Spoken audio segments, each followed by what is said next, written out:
July August বিপ্লবের পর আমরা এমন একটি দেশ হাতে পেয়েছি যার সর্বত্র ছিল বিশৃঙ্খলা।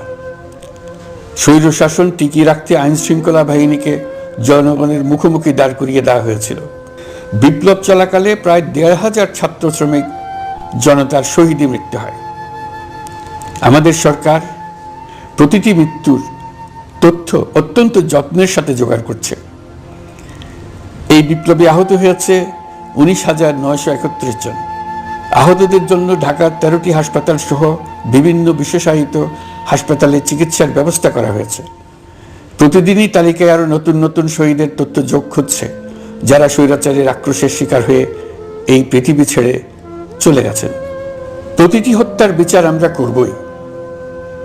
জুলাই আগস্ট হত্যাকাণ্ডের বিচারের যে উদ্যোগ আমরা নিয়েছি, তার কাজও বেশ ভালোভাবে এগিয়ে যাচ্ছে। প্রকৃত